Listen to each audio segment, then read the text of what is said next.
आदरणीय अध्यक्ष जी, सबसे पहले बजट पे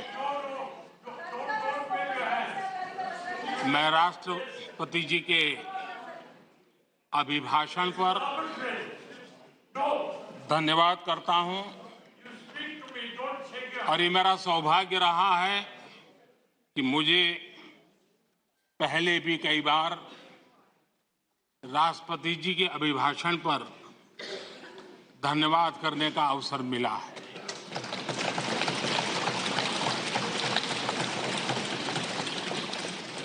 लेकिन इस बार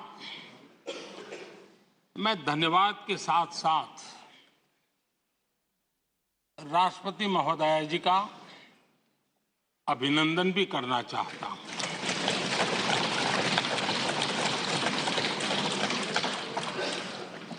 अपने विजनरी भाषण में राष्ट्रपति जी ने हम सबको और करोड़ों देशवासियों को मार्गदर्शन किया है। गणतंत्र के मुखिया के रूप में उनकी उपस्थिति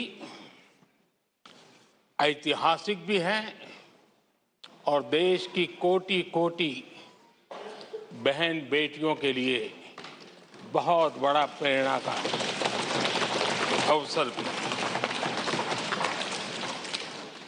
आदरणीय राष्ट्रपति महोदया ने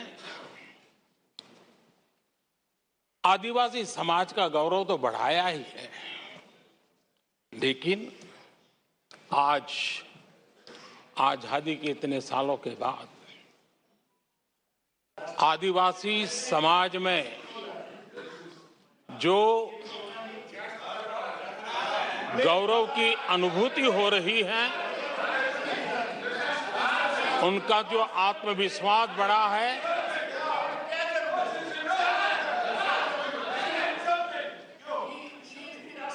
और इसके लिए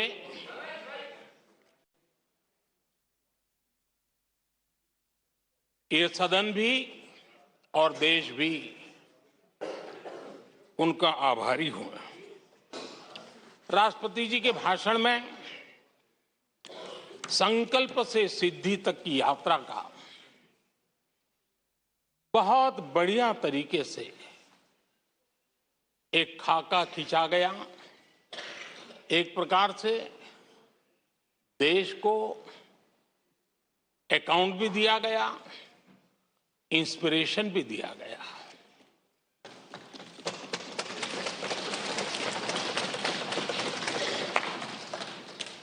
आदरणीय अध्यक्ष जी, यहां पर सभी माननीय सदस्यों ने इस चर्चा में हिस्सा लिया। हर किसी ने अपने अपने आंकड़े दिए, अपने अपने तर्क दिए और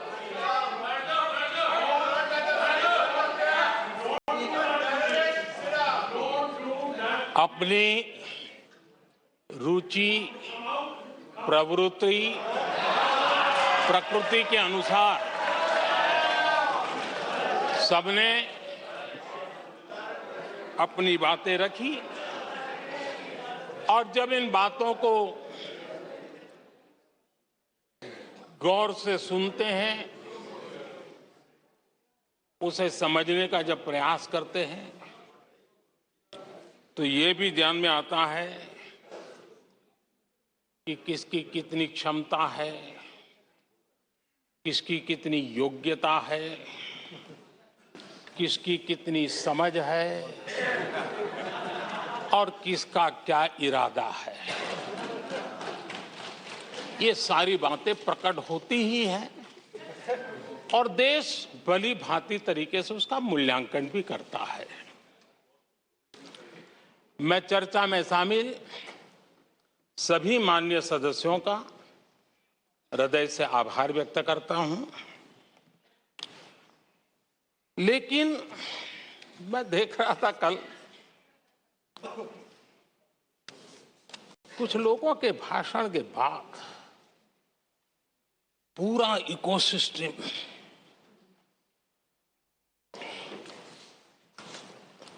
समर्थक उछल रहे थे और खुश होकर के कहने लगे, ये हुई है। सदस्य, मैं अंतिम बार बोल रहा हूँ, आप सीट पर बैठे बैठे नहीं बोले, आप वरिष्ठ सदस्य हैं और कोई शब्दों को नहीं, गलत। आप चुप रहिए। नो नो,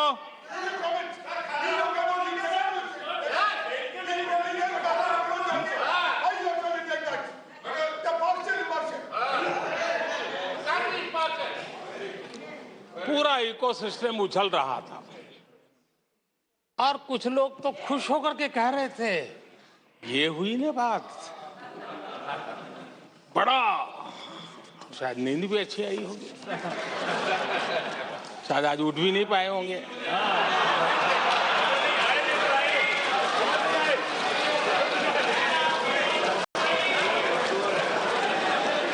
और ऐसे लोगों के लिए कहा गया है,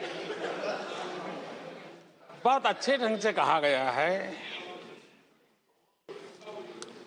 ये कह कह कर के हम, ये कह कह कर हम दिल को बहला रहे हैं, ये कह कह के हम दिल को बहला रहे हैं। वो अब चल चुके हैं, वो अब चल चुके हैं, वो अब आ रहे हैं।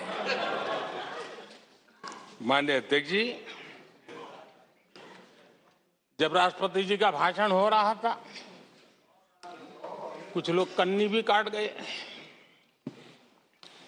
और एक बड़े नेता महामहिम राष्ट्रपति जी का अपमान भी कर चुके हैं। जनजातीय समुदाय के प्रति, जनजातीय समुदाय के प्रति प्लीज प्लीज प्लीज, नफरत भी दिखाई दी है प्लीज। और हमारे जनजातीय समाज के प्रति उनकी सोच क्या है। देखिए, सदन सदन के तरीके से चलेगा। आप लोग बोले थे, सबने सुना था, कोई डिस्टर्बेंस नहीं हो। नो, गलत। लेकिन जब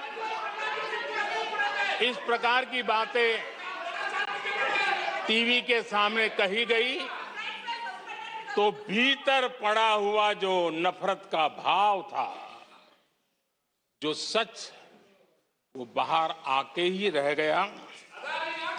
ये खुशी है। ठीक है, बाद में चिट्ठी लिख करके बचने की कोशिश तो की गई है। माननीय अध्यक्ष जी, जब राष्ट्रपति जी के भाषण पर चर्चा मैं सुन रहा था, तो मुझे लगा कि बहुत सी बातों को मौन रह कर भी स्वीकार किया गया है। यानी एक प्रकार से सबके भाषण में सुनता था, तब लगा कि राष्ट्रपति जी के भाषण के प्रति किसी को इतराज नहीं है, किसी ने उसकी आलोचना नहीं की। भाषण की हर बात, अब देखिए क्या कहा है राष्ट्रपति जी ने, मैं उन्हीं के शब्द कोट करता हूं। राष्ट्रपति जी ने अपने भाषण में कहा था, जो भारत कभी अपनी अधिकांश समस्याओं के समाधान के लिए दूसरों पर निर्भर था, वही आज दुनिया की समस्याओं के समाधान का माध्यम बन रहा है। राष्ट्रपति जी ने यह भी कहा था, जिन मूल सुविधाओं के लिए देश की एक बड़ी आबादी ने दशकों तक इंतजार किया, वे इन वर्षों में उसे मिली है। बड़े बड़े घोटालों, सरकारी योजनाओं में भ्रष्टाचार की जिन समस्याओं से देश मुक्ति चाहता था, वह मुक्ति अब देश को मिल रही है।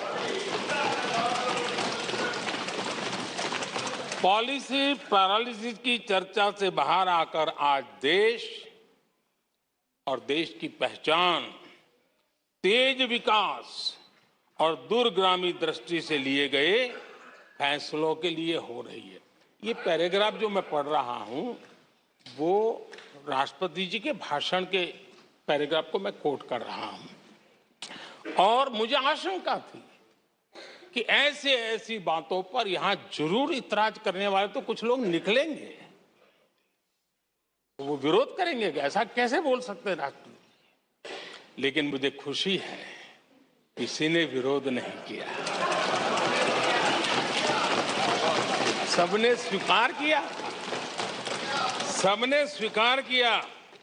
और माननीय अध्यक्ष जी, मैं 140 करोड़ देशवासियों का आभारी हूं कि सबके प्रयास के परिणाम आज इन सारी बातों को पूरे सदन में स्वीकृति मिली है। इससे बड़ा गौरव का विषय क्या हो सकता है। आदरणीय अध्यक्ष जी,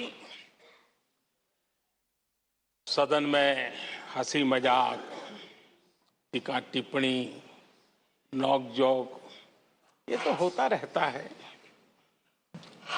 लेकिन ये नहीं भूलना चाहिए कि आज राष्ट्र के रूप में गौरवपूर्ण अवसर हमारे सामने खड़े हैं।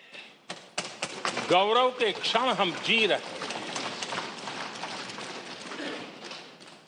राष्ट्रपति जी के पूरे भाषण में जो बातें हैं, वो 140 करोड़ देशवासियों के सेलिब्रेशन का अवसर है। देश ने सेलिब्रेट किया है। माननीय अध्यक्ष जी, 100 साल में आई हुई ये भयंकर बीमारी, महामारी, दूसरी तरफ युद्ध की स्थिति, बटा हुआ विश्व,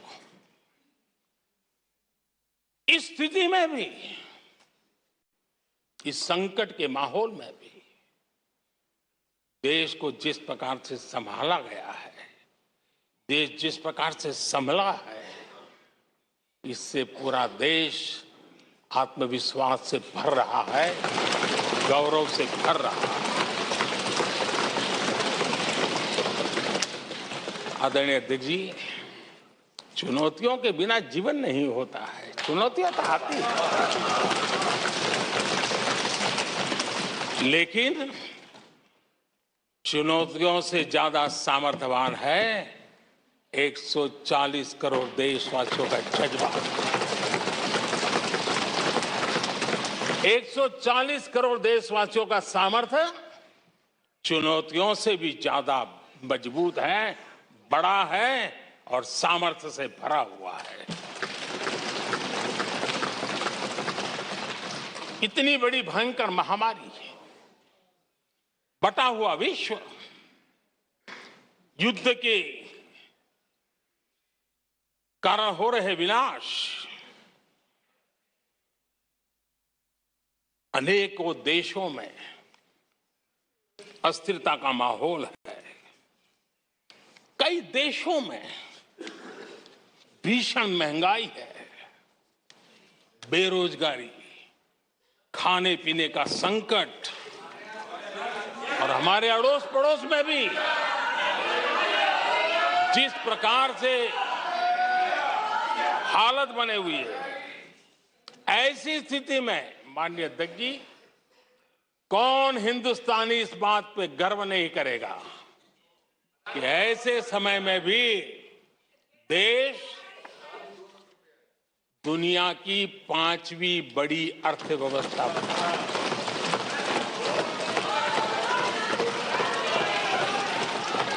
आज पूरे विश्व में भारत को लेकर के पॉजिटिविटी है, एक आशा है, भरोसा है। और माननीय अध्यक्ष जी, ये भी खुशी की बात है कि आज भारत को विश्व के समृद्ध देश ऐसे G20 समूह की अध्यक्षता का अवसर भी मिला। ये देश के लिए गर्व की बात है। ये देश के लिए गर्व की बात है। 140 करोड़ देशवासियों के लिए गौरव की बात है। लेकिन मुझे लगता है, पहले मुझे नहीं लगता था, लेकिन अभी लग रहा है शायद इससे भी कुछ लोगों को दुख हो रहा है। 140 करोड़ देशवासियों में किसी को दुख नहीं हो सकता है। वो आत्मनिरीक्षण करे, वो कौन लोग हैं जिसको इसका भी दुख हो रहा है। माननीय अध्यक्ष जी,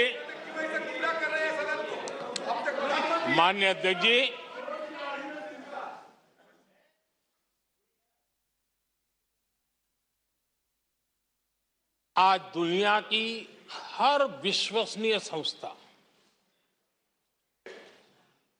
सारे एक्सपर्ट्स जो वैश्विक प्रवाहों को बहुत गहराई से अध्ययन करते हैं, जो भविष्य का अच्छे से अनुमान भी लगा सकते हैं, उन सबको आज भारत के प्रति बहुत आशा है, विश्वास है और बहुत एक मात्रा में उमंग भी है। और आखिर ये सब क्यों? ऐसे ही तो नहीं है। आज पूरी दुनिया भारत की तरफ इस प्रकार से बड़ी आशा की नजरों से क्यों देख रही है? इसके पीछे कारण है। इसका उत्तर छिपा है भारत में आई स्थिरता में, भारत की वैश्विक साख में, भारत के बढ़ते सामर्थ्य में और भारत में बन रही नई संभावनाओं में। माननीय अध्यक्ष जी, हमारी रोजमर्रा की जिंदगी में जो बातें हो रही है, उसी को मैं अगर शब्दबद्ध करूं और कुछ बातें उदाहरण से समझाने की कोशिश करूं। अब आप देखिए, भारत में एक 2-3 दशक अस्थिरता के रहे, आज स्थिरता है, पॉलिटिकल स्टेबिलिटी है, स्टेबल गवर्नमेंट भी है और डिसिसिव गवर्नमेंट है।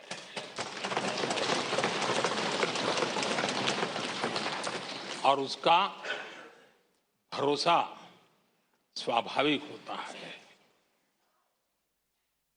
एक निर्णायक सरकार, एक पूर्ण बहुमत से चलने वाली सरकार, वो राष्ट्र हित में फैसले लेने का सामर्थ्य रखती है। और ये वो सरकार है, रिफॉर्म आउट ऑफ कंपल्सन नहीं, रिफॉर्म आउट ऑफ कन्विक्शन हो रहे हैं। और हम इस मार्ग पर हटने वाले नहीं हैं, हम चलते रहेंगे। देश को समय की मांग के अनुसार जो चाहिए वो देते रहेंगे। माननीय अध्यक्ष जी, एक और उदाहरण की तरफ मैं जाना चाहूंगा। इस कोरोना काल में मेड इन इंडिया वैक्सीन तैयार हुई। भारत ने दुनिया का सबसे बड़ा वैक्सीनेशन अभियान चलाया। और इतना ही नहीं, अपने करोड़ों नागरिकों को मुफ्त वैक्सीन के टीके लगाए। इतना ही नहीं, 150 से ज्यादा देशों को इस संकट के समय हमने जहां जरूरत थी वहां दवाई पहुंचाई, जहां जरूरत थी वहां वैक्सीन पहुंचाई। और आज विश्व के कई देश हैं जो भारत के विषय में इस बात पर बड़े गौरव से विश्व के मंच पर धन्यवाद करते हैं, भारत का गौरवगान करते हैं। उसी प्रकार से तीसरे एक पहलू की तरफ ध्यान देता हूं। इसी संकट काल में आज भारत का डिजिटल इंफ्रास्ट्रक्चर, जिस तेजी से डिजिटल इंफ्रास्ट्रक्चर ने अपनी एक ताकत दिखाई है, एक आधुनिकता की तरफ बदलाव किया है, पूरा विश्व इसका अध्ययन कर रहा है।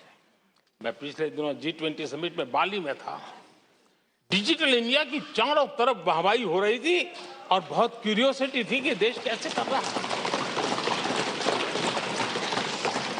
कोरोना काल में दुनिया के बड़े बड़े देश, समृद्ध देश अपने नागरिकों को आर्थिक मदद पहुंचाना चाहते थे, नोटें छापते थे, बांटते थे, लेकिन बांट नहीं पाते थे।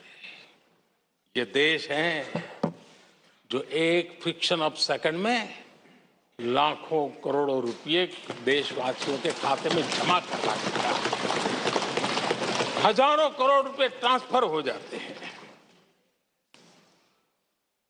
एक समय था छोटी छोटी टेक्नोलॉजी के लिए देश तरसता था। आज देश में बहुत बड़ा फर्क महसूस हो रहा है। टेक्नोलॉजी के क्षेत्र में देश बड़ी ताकत के साथ आगे बढ़ रहा है।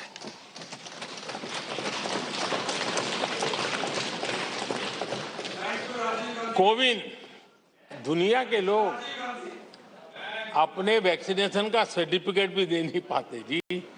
आज वैक्सीन लो, हमारे मोबाइल फोन पर हमारा सर्टिफिकेट दूसरी सेकंड पे अवेलेबल है। ये ताकत हमने दिखाई है। माननीय अध्यक्ष जी, भारत में नई संभावनाएं हैं। दुनिया को सशक्त वैल्यू और सप्लाई चेन, उसमें आज पूरी दुनिया ने, कोरोना कालखंड ने सप्लाई चेन के मुद्दे पर दुनिया को हिला के रख दिया है। आज भारत उस कमी को पूरने की ताकत के साथ आगे बढ़ रहा है। कईयों को बात समझना बहुत देर लग जाएगी।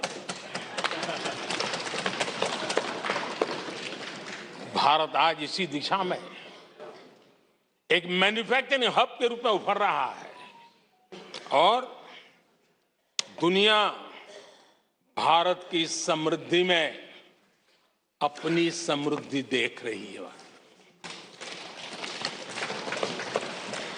माननीय अध्यक्ष जी, निराशा में डूबे हुए कुछ लोग इस देश की प्रगति को स्वीकार ही नहीं कर पा रहे हैं। उन्हें भारत के लोगों की उपलब्धियां नहीं दिखती है।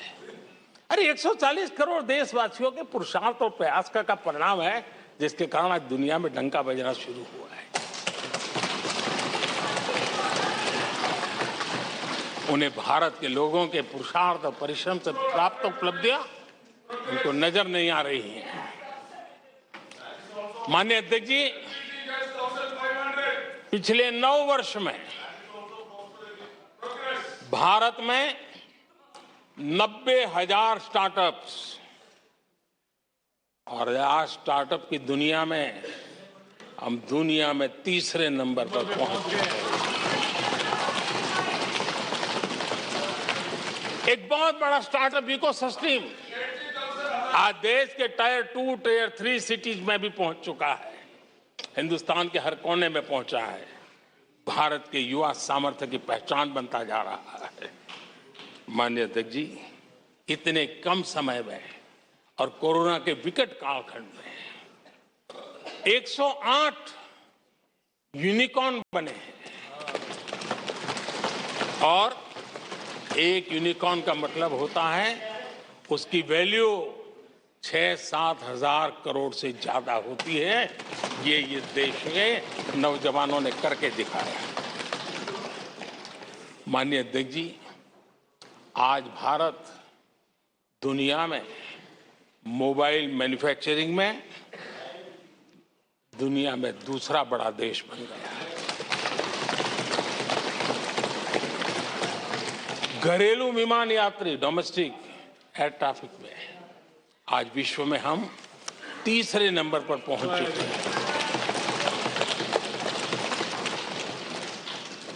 एनर्जी कंजम्पशन प्रगति के एक मानदंड माना जाता है।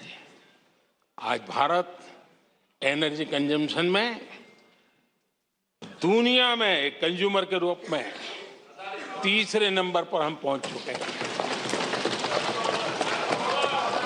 रिन्यूएबल एनर्जी की कैपेसिटी में हम दुनिया में चौथे नंबर पर पहुंच चुके हैं।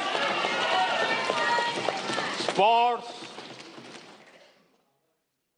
कभी हमारी कोई पूछ नहीं होती थी, कोई पूछता नहीं था। आज स्पोर्ट्स की दुनिया में हर स्तर पर भारत के खिलाड़ी अपना रुतबा दिखा रहे हैं, अपना सामर्थ्य दिखा रहे हैं। एजुकेशन समेत हर क्षेत्र में आज भारत आगे बढ़ रहा है। पहली बार, माननीय अध्यक्ष जी, गर्व होगा, पहली बार हायर एजुकेशन में एनरोलमेंट वालों की संख्या 4 करोड़ से ज्यादा हो गई। इतना ही नहीं, बेटियों की भी भागीदारी बराबर होती जा रही है।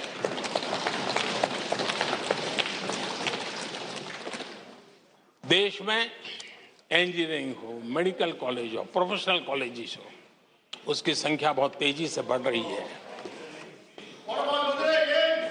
स्पोर्ट्स के अंदर भारत का परचम ओलंपिक हो, कॉमनवेल्थ हो, हर जगह पे हमारे बेटे, हमारी बेटियों ने शानदार प्रदर्शन किया है। माननीय अध्यक्ष जी, किसी भी भारतीय को ऐसी अनेक बातें मैं गिना सकता हूं। राष्ट्रपति जी ने अपने भाषण में कई बातें कही हैं।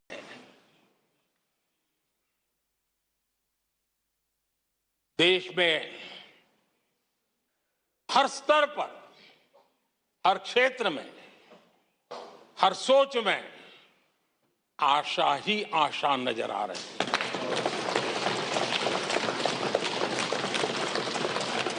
एक विश्वास से भरा हुआ देश है, सपने और संकल्प लेकर के चलने वाला देश है। लेकिन यहां कुछ लोग ऐसे निराशा में डूबे हैं, ऐसे निराशा में डूबे हैं। काका हाथरसी ने एक बड़ी मजेदार बात कही थी। काका हाथरसी ने कहा था, आगा पीछा देखकर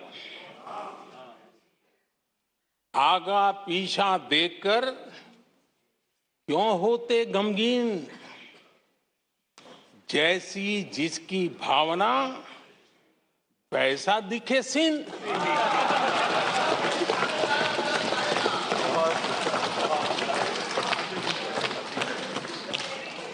आदरणीय अध्यक्ष जी, आखिर ये निराशा भी ऐसे नहीं आई है।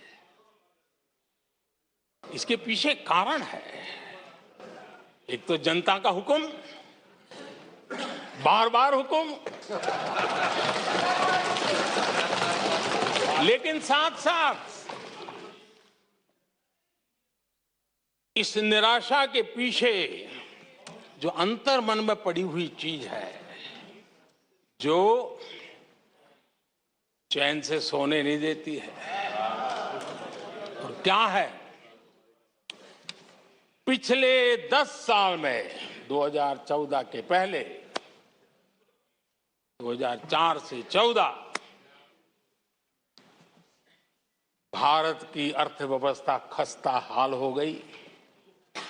निराशा नहीं होगी तो क्या होगा? 10 साल में महंगाई डबल डिजिट रही, और इसलिए कुछ अगर अच्छा होता है तो निराशा और उभर करके आती है। और जिन्होंने बेरोजगारी दूर करने के वादे किए थे,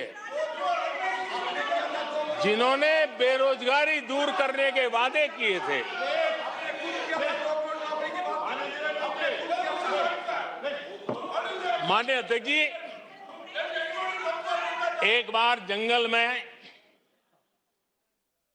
दो नौजवान शिकार करने के लिए गए और वो गाड़ी में अपनी बंदूक नीचे उतार करके थोड़ा टहलने लगे। उन्होंने सोचा कि थोड़ा अभी आगे चलना है तो थोड़ा जरा हाथ पैर ठीक कर ले, लेकिन गए थे तो बाघ का शिकार करने के लिए और उन्होंने देखा आगे जाएंगे तो बाघ मिलेगा। लेकिन हुआ ये कि वहीं पर बाघ दिखाई दिया। अभी नीचे उतरे थे, अपनी गाड़ी में बंदूक वहीं पड़ी थी। बाघ दिखा, करे क्या? तो उन्हें लाइसेंस दिखाया कि मेरे पास बंदूक का लाइसेंस है।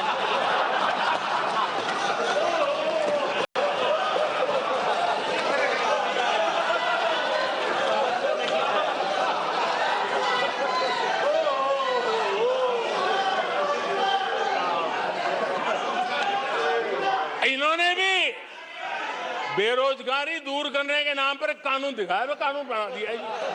अरे देखो कानून बना दिया है। ये इनके तरीके हैं, पल्ला झाड़ दिया।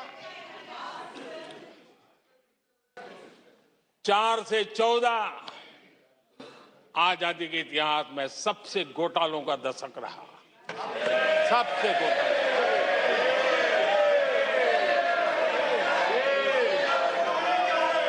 वही 10 साल यूपीए के, वो 10 साल कश्मीर से कन्याकुमारी, कश्मीर से कन्याकुमारी, भारत के हर कोने में आतंकवादी हमलों का सिलसिला चलता रहा। 10 साल हर नागरिक असुरक्षित था। चारों तरफ यही सूचना रहती थी कि कोई अनजानी चीज को हाथ मत लगाना, अनजानी चीज से दूर रहना, वही खबरें रहती थी। 10 साल में जम्मू कश्मीर से लेकर नॉर्थ ईस्ट तक हिंसा ही हिंसा देश का शिकार हो गया था। उस 10 साल में भारत की आवाज ग्लोबल प्लेटफॉर्म पर इतनी कमजोर थी कि दुनिया सुनने तक तैयार नहीं। आदरणीय अध्यक्ष जी, इनकी निराशा का कारण यह भी है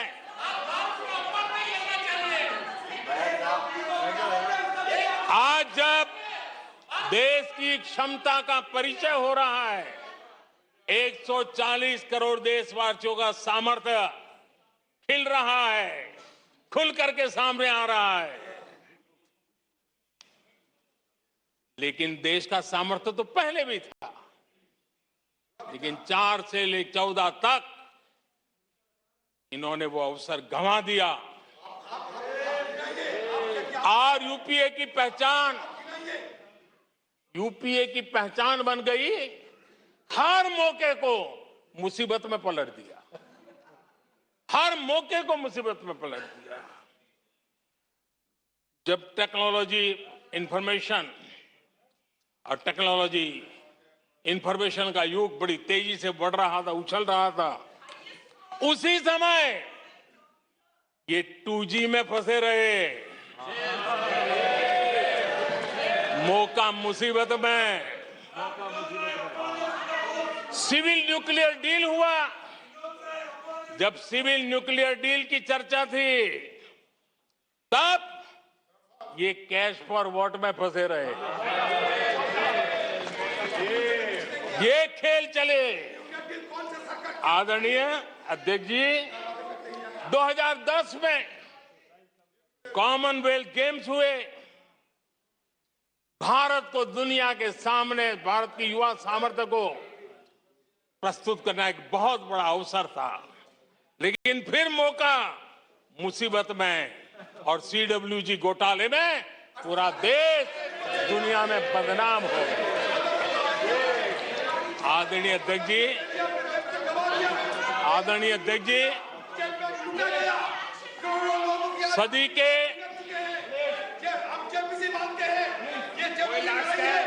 के दूसरे दशक में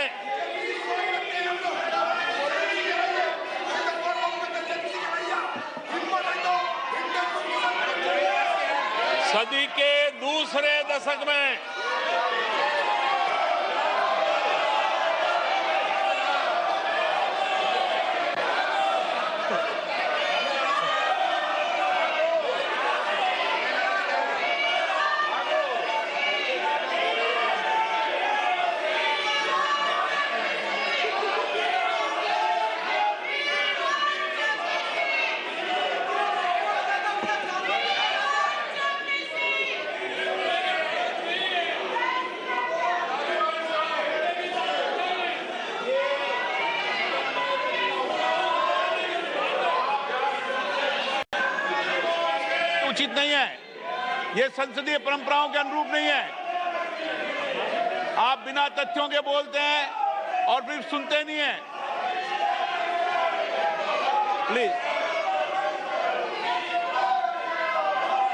बैठिए। नो, बैठिए, बैठिए। No no no no no. आदरणीय अध्यक्ष जी, ऊर्जा का किसी भी देश के विकास में अपना एक महात्म्य होता है और जब दुनिया में भारत की ऊर्जा शक्ति के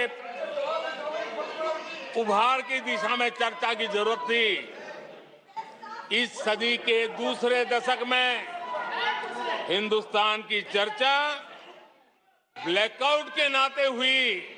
पूरे विश्व में ब्लैकआउट के वो दिन चर्चा के केंद्र में आ गए। कोयला घोटाला चर्चा में आ गया।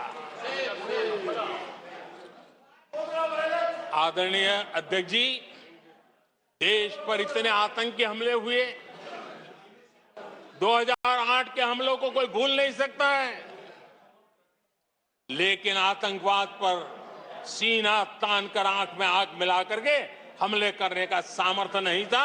उसे चुनौती को चुनौती देने की ताकत नहीं थी और उसके कारण आतंकवादियों के हौसले बुलंद होते गए और पूरा देश 10 साल तक खून बहता रहा। मेरे देश के निर्दोष लोगों का वो दिन गए थे। आदरणीय अध्यक्ष जी, जब LOC भारत के सामर्थ्य की ताकत का अवसर रहता था, उस समय डिफेंस डील को लेकर के हेलीकॉप्टर घोटाले और सत्ता को कंट्रोल करने वाले लोगों के नाम उसमें चिन्हित हो गए। आदरणीय अध्यक्ष जी, जब देश के लिए जरूरत थी और निराशा के मूल में ये चीजें पड़ी हुई है, सब उभर करके आ रहा है। आदरणीय अध्यक्ष जी, इस बात को हिंदुस्तान हर पल याद रखेगा कि 2014 के पहले का जो दशक था, तो लॉस्ट डेकेड के रूप में जाना जाएगा और इस बात को इनकार नहीं कर सकते कि 2030 का जो दशक है, ये इंडिया डेकेड है पूरे विश्व के लिए। आदरणीय अध्यक्ष जी, थैंक यू शशि जी। बंटवारा हो गया, कांग्रेस में बंटवारा। आदरणीय अध्यक्ष जी,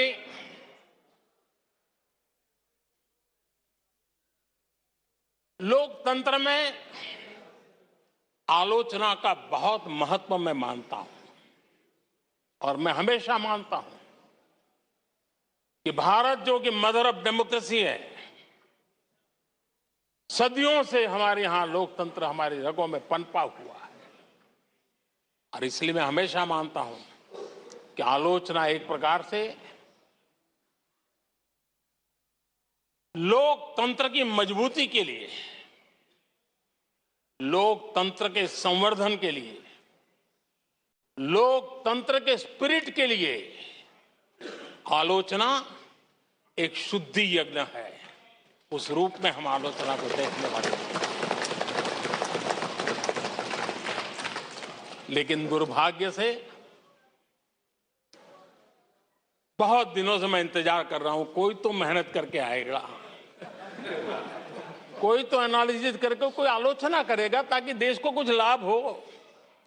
लेकिन 9 साल आलोचना नहीं, आरोपों में गंवा दिए जिन्होंने, सिवाय आरोप, गाली गलौज, कुछ भी बोल दो, इसके सिवाय कुछ नहीं किया। गलत आरोप। और हाल ये चुनाव हार जाओ, ईवीएम खराब, दे दो गाली। चुनाव हार जाओ, चुनाव आयोग को गाली दे दो। क्या तरीका है? अगर कोर्ट में फैसला पक्ष में नहीं आया तो सुप्रीम कोर्ट को गाली दे दो, उसकी आलोचना कर दो। अगर भ्रष्टाचार की जांच हो रही है,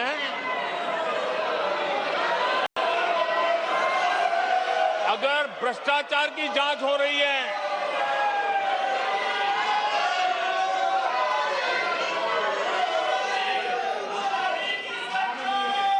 माननीय अध्यक्ष जी, अगर भ्रष्टाचार की जांच हो रही है तो जांच एजेंसियों को गाली दो।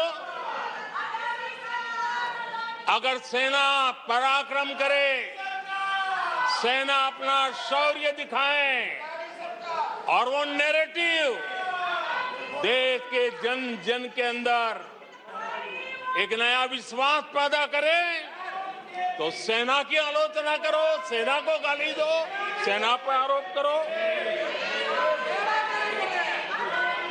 कभी आर्थिक देश की प्रगति की खबरें आए, आर्थिक प्रगति की चर्चा हो, विश्व के सारे संस्थान भारत की आर्थिक गौरवगान करे, तो यहां से निकलो, आरबीआई को गाली दो, भारत के आर्थिक संस्थानों को गाली दो। आदरणीय अध्यक्ष जी, हमने 9 साल देखा है, माननीय कंस्ट्रक्टिव क्रिटिसिज्म की जगह माननीय आप सदन के नेता हैं, आप माननीय सदस्यों को समझा दें। लोकतंत्र के लिए जिसकी ये आवश्यकता है, संसदीय परंपरा के अनुरूप नहीं है कि बैठे बैठे बोलें। नो, गलत, नो, नो, आपने भी बोला है, गलत तरीका है ये। नो, बैठ जाइए, गलत तरीका है। ना, जब सदन के नेता बोल रहे हैं तो आपको मर्यादा से सुनना चाहिए। प्लीज बैठिए। माननीय प्रधानमंत्री जी। माननीय अध्यक्ष जी, पिछले 9 साल हमने देखा है कुछ लोगों की बैंकरप्सी को देखा है कि कंस्ट्रक्टिव क्रिटिसिज्म की जगह कंपल्सिव क्रिटिक्स ने ले ली है, और ये कंपल्सिव क्रिटिक्स इसी में डूबे हुए हैं, खोए हुए हैं। माननीय अध्यक्ष जी, सदन में भ्रष्टाचार की जांच करने वाली एजेंसियों के बारे में बहुत कुछ कहा गया, और मैंने देखा कि बहुत सारे विपक्ष के लोग इस विषय में सुर मिला रहे थे। मिले मेरा तेरा सुर।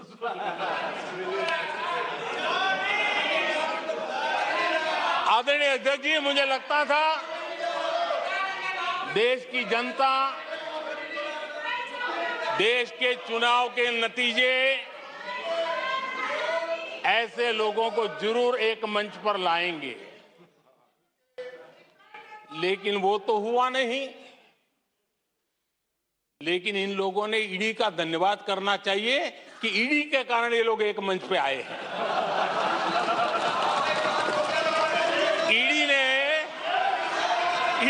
एक लोगों को एक मंच पर ला दिया है।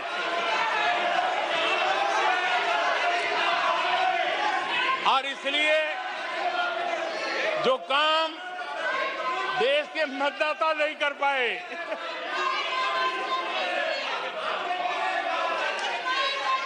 आदरणीय अध्यक्ष जी, मैं कई बार सुन रहा हूं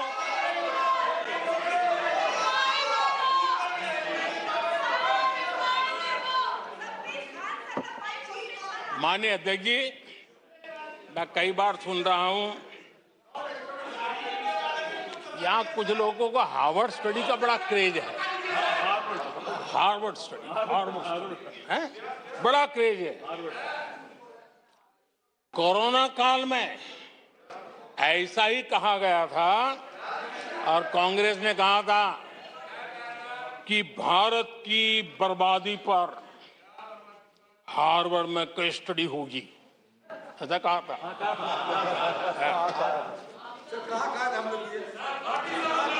और कल फिर सदन में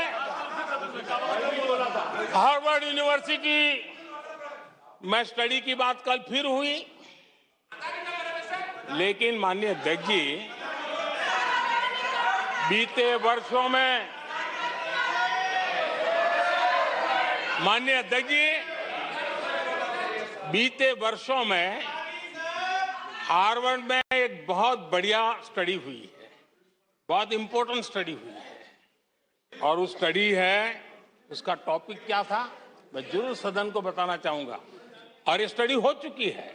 स्टडी है the rise and decline of India's Congress party. ये स्टडी हो चुका है और मुझे विश्वास है अध्यक्ष जी, मुझे विश्वास है भविष्य में कांग्रेस की बर्बादी पर सिर्फ हार्वर्ड नहीं, बड़े बड़े विश्वविद्यालयों में अध्ययन होना ही होना है और डुबाने वाले लोगों पर भी होने वाला है। आदरणीय अध्यक्ष जी, मैं ऐसे लोगों के लिए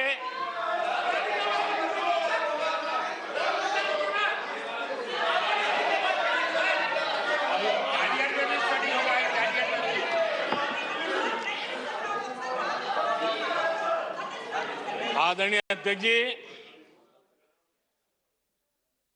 इस प्रकार के लोगों के लिए दुष्यंत कुमार ने बहुत बढ़िया बात कही है और दुष्यंत कुमार ने जो कहा है बहुत फिट बैठता है। उन्होंने कहा है, तुम्हारे पांव के नीचे, तुम्हारे पांव के नीचे कोई जमीन नहीं, तुम्हारे पांव के नीचे कोई जमीन नहीं। कमाल ये है, कमाल ये है कि फिर भी तुम्हें यकीन नहीं।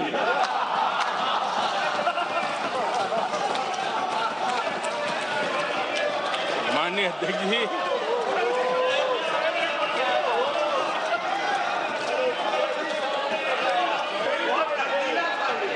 आदरणीय अध्यक्ष जी,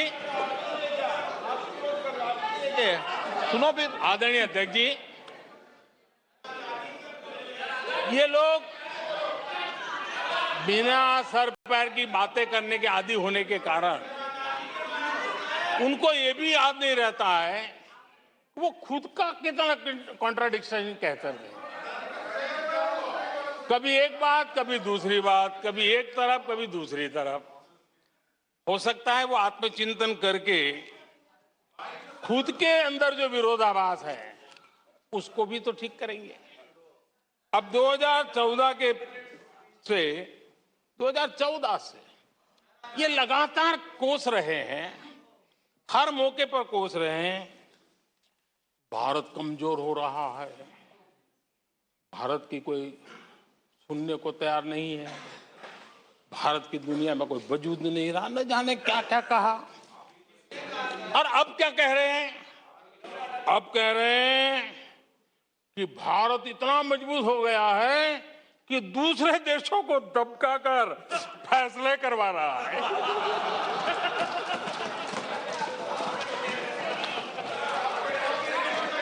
अरे पहले ये तो तय करो भाई कि भारत कमजोर हुआ है कि मजबूत हुआ है। माननीय अध्यक्ष जी,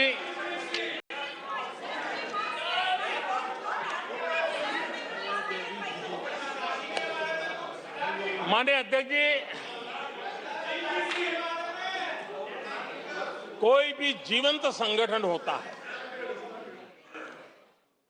अगर एक जीवंत व्यवस्था होती है, जो जमीन से जुड़ी हुई व्यवस्था होती है, वे जनता जनार्दन में क्या चलता है, लोगों के अंदर उसका चिंतन करता है, उससे कुछ सीखने की कोशिश करता है और अपनी राह भी समय रहते हुए बदलता रहता है। लेकिन जो अहंकार में डूबे होते हैं, जो बस सब कुछ हम ही को ज्ञान है, सब हमारा ये सही सही है, ऐसी जो सोच में जीते हैं, उनको लगता है कि मोदी को गाली दे करके ही हमारा रास्ता निकलेगा। मोदी पर झूठे अनाप शनाप कीचड़ उछाल करके ही रास्ता निकलेगा। अब 22 साल बीत गए, वो गलतफहमी पाल करके बैठे हुए हैं।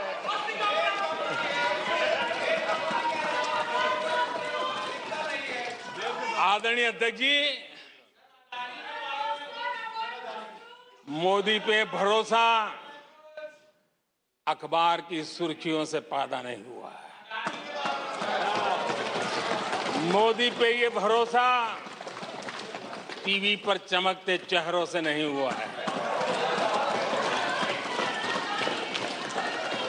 जीवन खपा दिया है, पल पल खपा दी है, देश के लोगों के लिए खपा दी है, देश के उज्जवल भविष्य के लिए खपा दी है।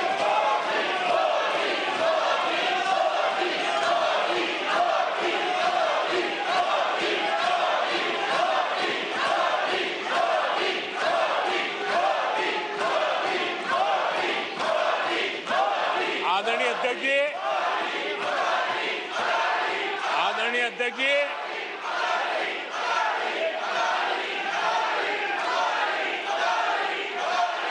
आदरणीय अध्यक्ष जी,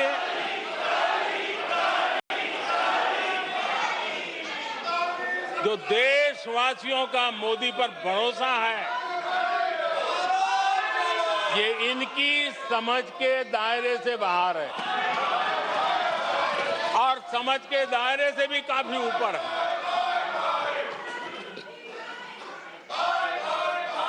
क्या ये झूठे आरोप लगाने वालों पर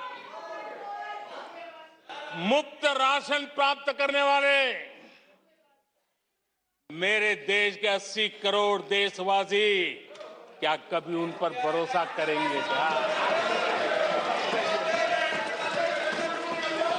आदरणीय अध्यक्ष जी, one nation one ration card देश भर में कहीं पर भी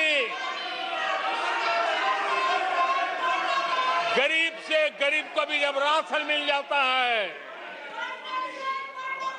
वो आपकी झूठी बातों पर, आपके गलत गलीच आरोपों पर कैसे भरोसा करेगा? आदरणीय अध्यक्ष जी, जिस किसान के खाते में साल में 3 बार पीएम किसान सम्मान निधि के 11 करोड़ किसानों के खाते में पैसा जमा होते हैं, वो आपकी गालियां, आपके झूठे आरोपों पर विश्वास कैसा करेगा? आदरणीय अध्यक्ष जी, जो कल फुटपाथ पर जिंदगी जीने के लिए मजबूर था, जो झुग्गी झोपड़ी में जिंदगी बसर करता था, ऐसे 3 करोड़ से ज्यादा लोगों को पक्के घर मिले हैं। उनको तुम्हारी ये गालियां, ये तुम्हारे झूठी बातें क्यों वो भरोसा करेगा? अध्यक्ष जी, आदरणीय अध्यक्ष जी, 9 करोड़ लोगों को मुफ्त गैस का कनेक्शन मिला है, वो आपकी झूठ को कैसे स्वीकार करेगा? 11 करोड़ बहनों को इज्जत घर मिला है, शौचालय मिला है, वो आपके झूठ को कैसे स्वीकार करेगा? आदरणीय अध्यक्ष जी, आजादी के 75 साल बीत गए। 8 करोड़ परिवारों को आज नल से जल मिला है। वो माताएं तुम्हारे झूठ को कैसे स्वीकार करेगी? तुम्हारी गलतियों को, गालियों को कैसे स्वीकार करेगी? आयुष्मान भारत योजना से 2 करोड़ परिवारों को मदद पहुंची है। जिंदगी बच गई है उनकी। मुसीबत के समय मोदी काम आया है। तुम्हारी गालियां को वो कैसे स्वीकार करेगा? कैसे स्वीकार करेगा? आदरणीय अध्यक्ष जी, आपकी गालियां, आपके आरोपों को इन कोटि आदरणीय अध्यक्ष जी, आपकी गालियों को, आपके आरोपों को इन कोटि भारतीयों से होकर के गुजरना पड़ेगा, जिनको दशकों तक मुसीबतें में जिंदगी जीने के लिए तुमने मजबूर किया था। आदरणीय अध्यक्ष जी, कुछ लोग अपने लिए, अपने परिवार के लिए बहुत कुछ तबाह करने पर लगे हुए हैं। अपने लिए, अपने परिवार के लिए जी रहे हैं। मोदी तो 25 करोड़ देशवासियों के परिवार का सदस्य है। आदरणीय अध्यक्ष जी, 140 करोड़ देशवासियों के आशीर्वाद, ये मेरा सबसे बड़ा सुरक्षा कवच है। और गालियों के शस्त्र से, झूठ के शस्त्रास्त्रों से इस सुरक्षा कवच को कभी तुम भेद नहीं सकते हो। वो विश्वास का सुरक्षा कवच है और इन शस्त्रों से तुम कभी भेद नहीं सकते हो। आदरणीय अध्यक्ष जी,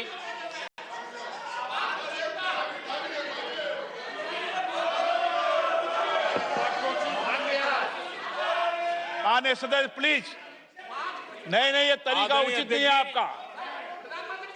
कोई तरीका उचित नहीं है। नो, इस तरीके से सदन नहीं चलेगा। मैं आपको बता देता हूं, नो, तरीका गलत है। बैठिए, बैठिए। क्या सदन है? संसद है? बैठकर टिप्पणी करते हैं। सदन के नेता बोलते हैं जब कुछ शांत रखा करो, मर्यादा रखा करो चीजों की।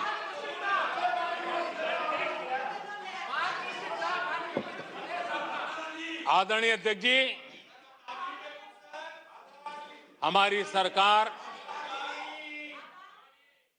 कुछ बातों के लिए प्रतिबद्ध है। समाज के वंचित वर्ग को वरीयता, उस संकल्प को लेकर के हम जी रहे हैं, उस संकल्प को लेकर के चल रहे हैं। दशकों तक दलित, पिछड़े, आदिवासी जिस हालत में उनको छोड़ दिया गया था,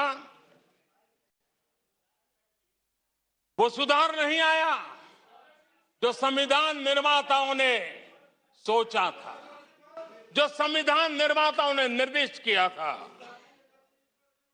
2014 के बाद गरीब कल्याण योजनाओं का सर्वाधिक लाभ मेरे इन्हीं परिवारों को मिला है।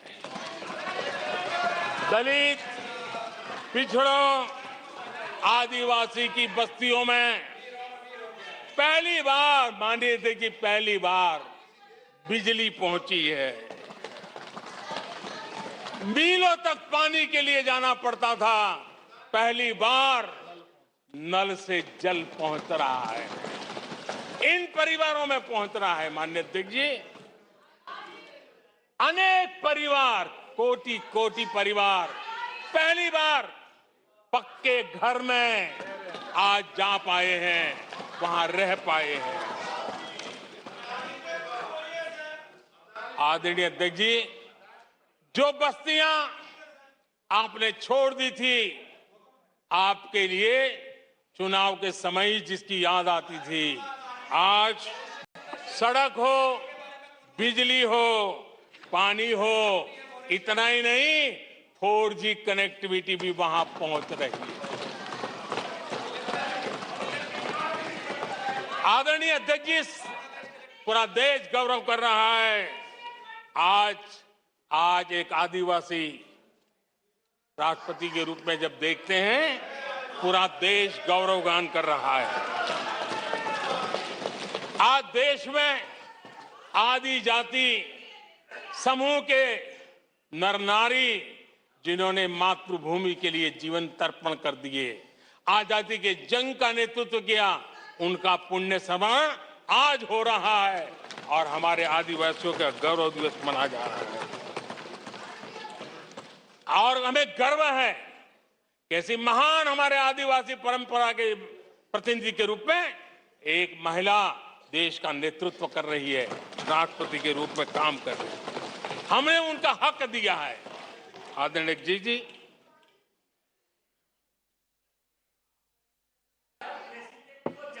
आदरणीय अध्यक्ष जी, हम पहली बार देख रहे हैं। एक बात ये भी सही है, हम सबका समान अनुभव है, सिर्फ मेरा ही ऐसा है ऐसा नहीं, आपका भी है।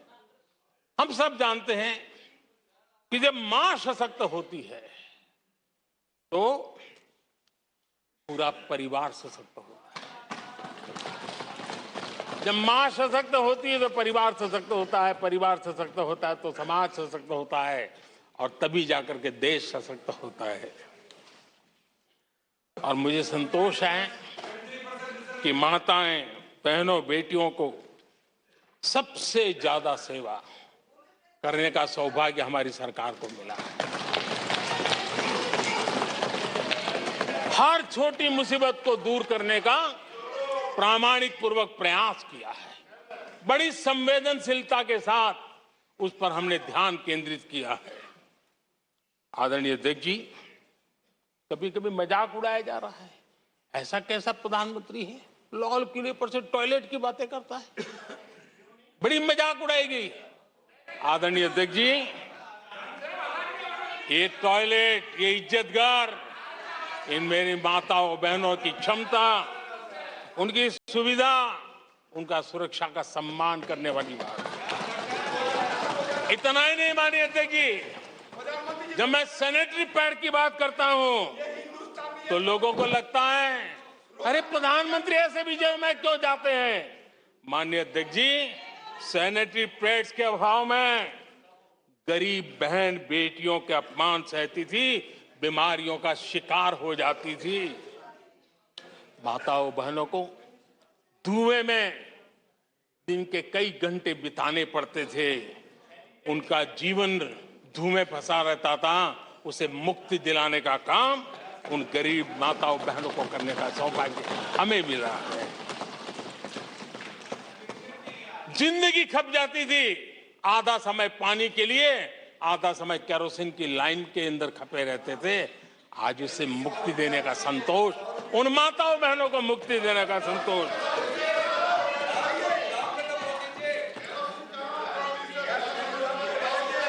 माननीय अध्यक्ष जी, जो पहले चलता था अगर वैसा ही हम चलने देते, शायद कोई हमें सवाल भी नहीं पूछता कि मोदी जी ये क्यों नहीं किया, वो क्यों नहीं किया, क्योंकि देश को आपने ऐसी स्थिति में ला दिया था कि इससे बाहर निकल ही नहीं सकता था।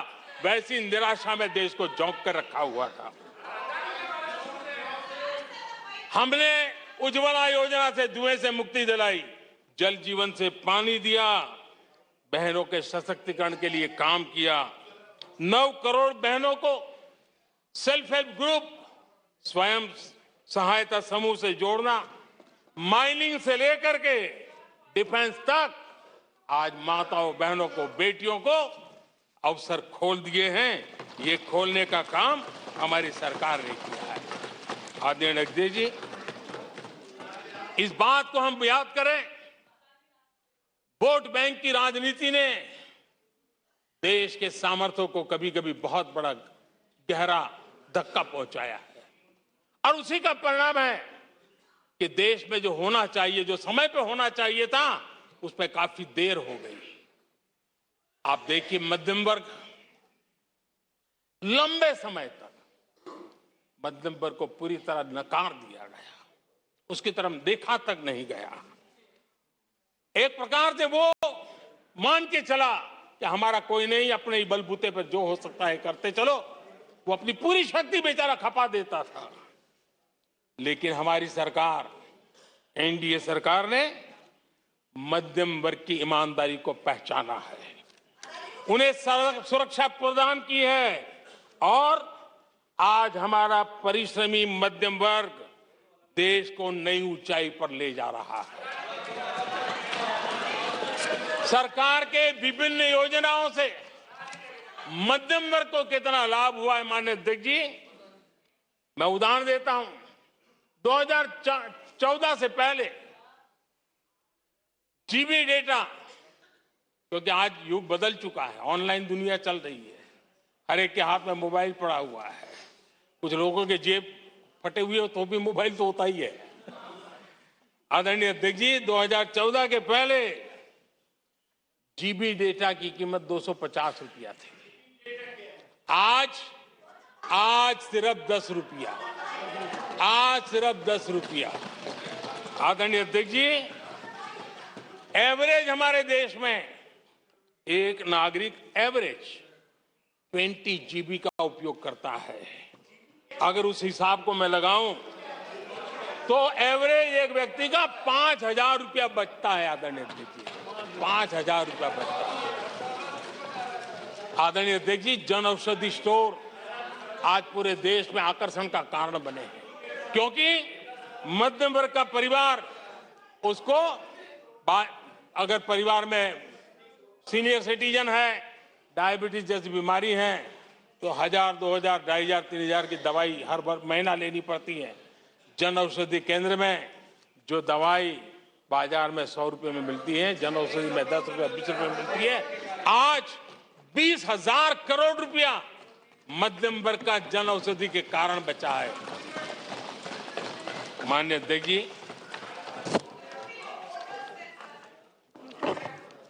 हर मध्यम वर्गीय परिवार की एक सपना रहता है खुद का घर बने, और अर्बन इलाके में होम लोन के लिए बड़ी व्यवस्था करने का काम हमने किया।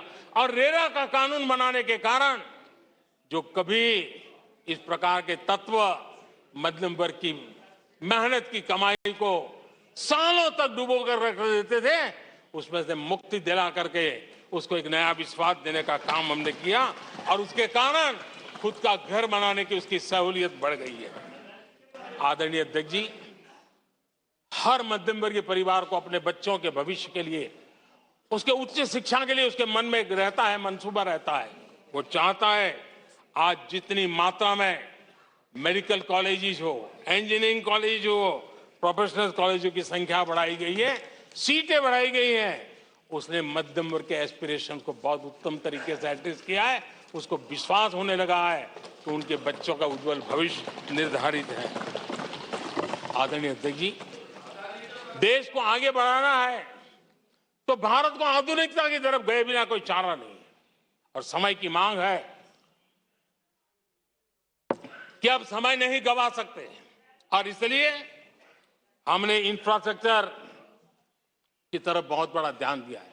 और ये भी माने स्वीकार रखा, भारत की एक जमाने में पहचान थी गुलामी के कालखंड के पहले।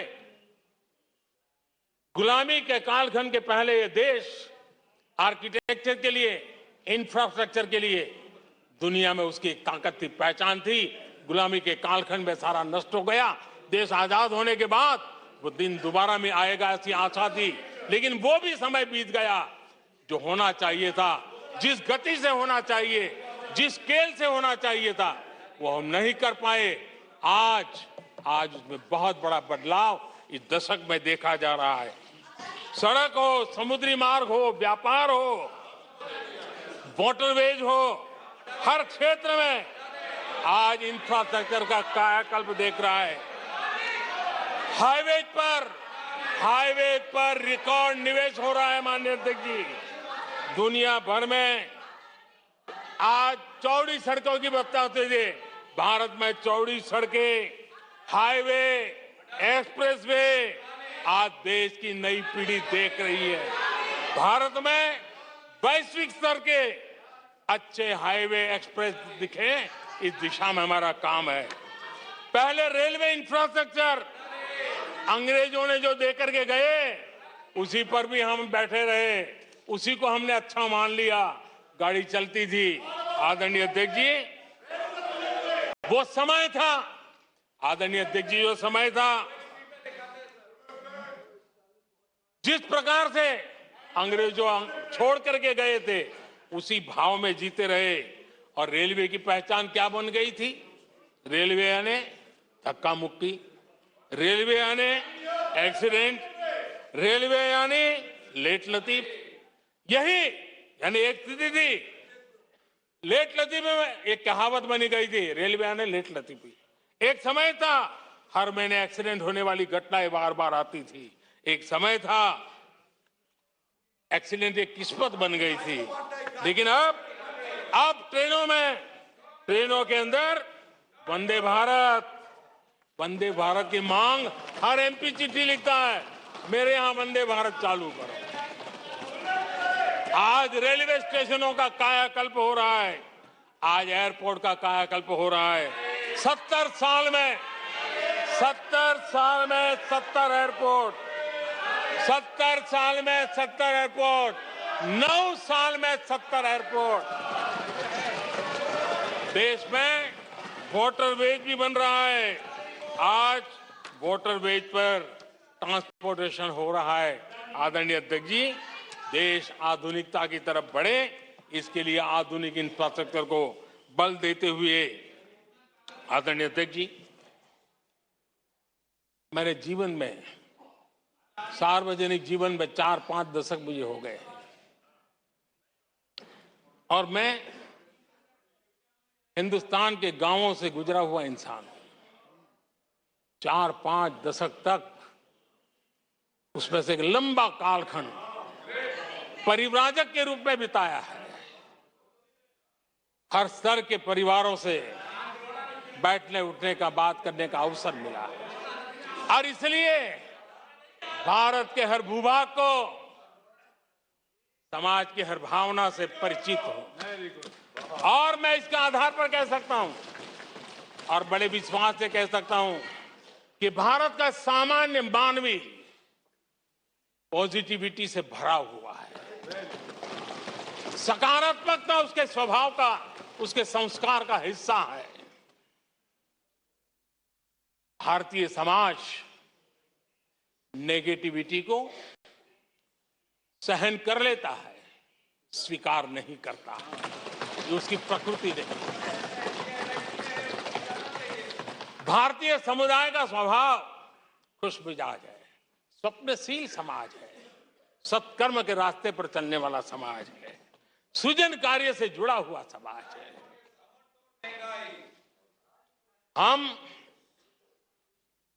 मैं आज कहना चाहूंगा, जो लोग सपने लेकर के बैठे हैं कि कभी यहां बैठते थे, फिर कभी मौका मिलेगा, ऐसे लोग जरा 50 बार सोचें, अपने तौर तरीकों पर जरा पुनर्विचार करें। लोकतंत्र में आपको भी आत्मचिंतन करने की आवश्यकता है। आधार आज डिजिटल लेन देन का सबसे बड़ा महत्वपूर्ण अंग बन गया। आपने उसको भी निराधार करके रख दिया था, अब उसके भी पीछे पड़ गए थे। उसको भी रोकने के लिए कोर्ट कचहरी तक को छोड़ा नहीं था। जीएसटी को न जाने क्या क्या कह दिया गया, पता नहीं। लेकिन आज हिंदुस्तान की अर्थव्यवस्था को और सामान्य मानवी को जीवन सुगम बनाने में जीएसटी ने एक बहुत बड़ी भूमिका अदा की। वो जमा एचएएल को कितनी गालियां दी गई, किस प्रकार से बड़े बड़े फोरम का मिसयूज किया गया। आज एशिया का सबसे बड़ा हेलीकॉप्टर बनाने वाला हब बन चुका है, जहां से तेजस हवाई जहाज सैकड़ों की संख्या में बन रहे हैं। भारतीय सेना के हजारों करोड़ रुपए का ऑर्डर आज एचएएल के पास है। भारत के अंदर आज वाइब्रेंट डिफेंस इंडस्ट्री आगे आ रही है। आज भारत डिफेंस एक्सपोर्ट करने लगा है। माननीय अध्यक्ष जी, हिंदुस्तान के हर नौजवान को गर्व होता है। निराशा में डूबे हुए लोगों से अपेक्षा नहीं है। आदरणीय अध्यक्ष जी, आप जानते हैं भली भांति, समय सिद्ध कर रहा है। जो कभी यहां बैठते थे वो वहां जाने के बाद भी फेल हुए हैं। वहां जाने के बाद भी फेल हुए और देश पास होता जा रहा है, डिस्टिंक्शन पे जा रहा है।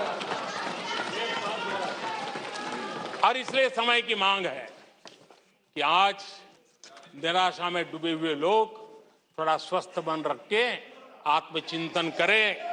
आदरणीय अध्यक्ष जी, यहां जम्मू कश्मीर की भी चर्चा हुई। जम्मू कश्मीर की भी चर्चा हुई और जो अभी अभी जम्मू कश्मीर घूम करके आए उन्होंने देखा होगा कितने आन बान शान के साथ आप जम्मू कश्मीर में जा सकते, घूम सकते, फिर सकते। आदरणीय अध्यक्ष जी, पिछली शताब्दी के उत्तरार्ध में, आदरणीय अध्यक्ष जी, पिछली शताब्दी के उत्तरार्ध में मैं भी जम्मू कश्मीर में यात्रा लेके गया था और लाल चौक में तिरंगा फहराने का संकल्प लेकर के चला था।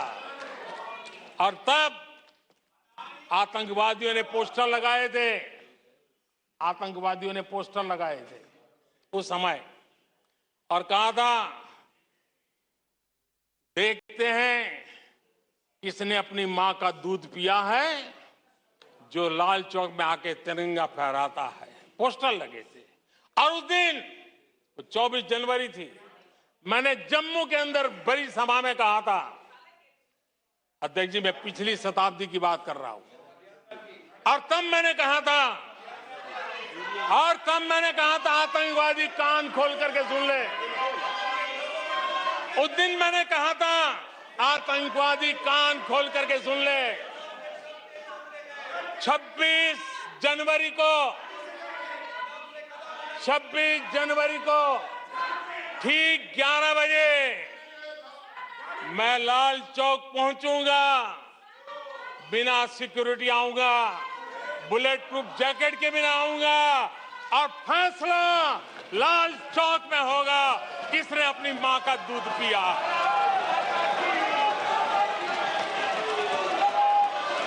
वो समय था माननीय अध्यक्ष जी। और जब श्रीनगर के लाल चौक में तिरंगा फहराया, उसके बाद मैंने मीडिया के लोग पूछने लगे। मैंने कहा था कि आमतौर पर तो 15 अगस्त और 26 जनवरी को जब भारत का तिरंगा लहराता है तो भारत के आयुध, भारत के बारूद सलामी देते हैं, आवाज करके देते हैं।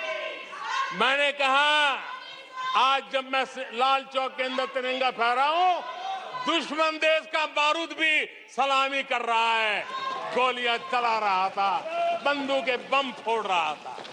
आदरणीय अध्यक्ष जी, आज जो शांति आई है, आज चैन से जा सकते हैं, सैकड़ों की तादाद में जा सकते हैं। ये माहौल और पर्यटन की दुनिया में कई दशकों के बाद सारे रिकॉर्ड जम्मू कश्मीर ने तोड़े हैं। आज जम्मू कश्मीर में लोकतंत्र का उत्सव मनाया जा रहा है। आदरणीय अध्यक्ष जी, आज जम्मू कश्मीर में हर घर तिरंगा का सफल कार्यक्रम होते हैं। मुझे खुशी है, कुछ लोग हैं जो कभी कहते थे तिरंगे से शांति बिगड़ने का खतरा लगता था कुछ लोगों को, ऐसा कहते थे कि तिरंगे से जम्मू कश्मीर में शांति बिगड़ने का खतरा लगता था।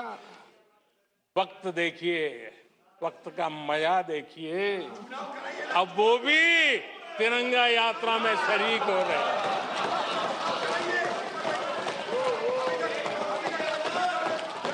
और आदरणीय अध्यक्ष जी, अखबारों में एक खबर आई थी जिसकी तरफ ध्यान नहीं गया होगा। आदरणीय अध्यक्ष जी, उसी समय अखबारों में एक खबर आई थी कि क्योंकि लोग टीवी में चमकने की कोशिश में लगे थे, लेकिन उसी समय श्रीनगर के अंदर दशकों बाद थिएटर हाउसफुल चल रहे थे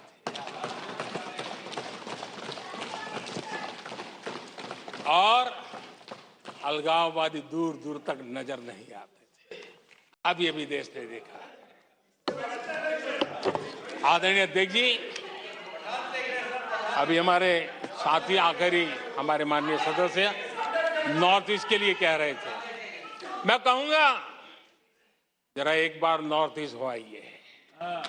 आपके जमाने का नॉर्थ ईस्ट और आज के जमाने का नॉर्थ ईस्ट देखिए। आधुनिक चौड़े हाईवे हैं, रेल की सुख सुविधा वाली सफर है, आप आराम से हवाई जहाज से जा सकते हैं। नॉर्थ ईस्ट के हर कोने में आज बड़ी, और मैं गर्व के साथ कहता हूं, आजादी का 75 साल मना रहे हैं, तब मैं गर्व से कहता हूं 9 साल में करीब करीब 7500 7,500 7,500 जो हथियार के रास्ते पे चल पड़े थे, ऐसे लोगों ने सरेंडर किया और अलगाववादी प्रवृत्ति छोड़ करके मुख्य धारा में आने का काम किया है। आदरणीय अध्यक्ष जी, आज त्रिपुरा में लाखों परिवारों को पक्का घर मिला है, उसकी खुशी में मुझे शरीक होने का अवसर मिला। जब मैंने त्रिपुरा में हीरा योजना की बात कही थी, तब मैंने कहा था हाईवे, रेलवे और एयरवे, ये हीरा का आज सफलतापूर्वक त्रिपुरा की धरती पर मजबूती नजर आ रही है। त्रिपुरा तेज गति से आज भारत की विकास यात्रा का भागीदार बना है। आदरणीय अध्यक्ष जी, मैं जानता हूं सच सुनने के लिए भी बहुत सामर्थ्य लगता है। आदरणीय अध्यक्ष जी, झूठे गंदे आरोपों को सुनने के लिए भी बहुत बड़ा धैर्य लगता है, और मैं इन सबका अभिनंदन करता हूं जिन्होंने धैर्य के साथ गंदी से गंदी बातें सुनने का ताकत दिखाई है। ये अभिनंदन के अधिकारी हैं। लेकिन जो सच सुनने का सामर्थ्य नहीं रखते हैं, वो कितनी निराशा की गर्त में डूब चुके होंगे, इसका देश आज सबूत देख रहा है। माननीय अध्यक्ष जी,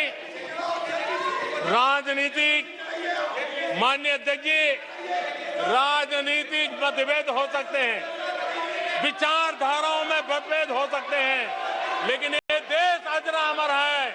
आओ हम चल पड़े 2047 आजादी के 100 साल मनाएंगे, एक विकसित भारत बना के रहेंगे, एक सपना लेकर के चले, एक संकल्प लेकर के चले, पूरे सामर्थ्य के साथ चले। और जो लोग बार बार गांधी के नाम पर रोटी खिलाते हैं, उनको मैं कहना चाहता हूं, एक बार गांधी को पढ़ ले, एक बार महात्मा गांधी को पढ़े।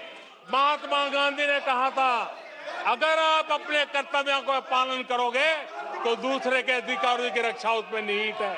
आज कर्तव्य और अधिकार के बीच में भी लड़ाई देख रहे हैं। ऐसी नासमझी शायद देश ने पहली बार देखी होगी।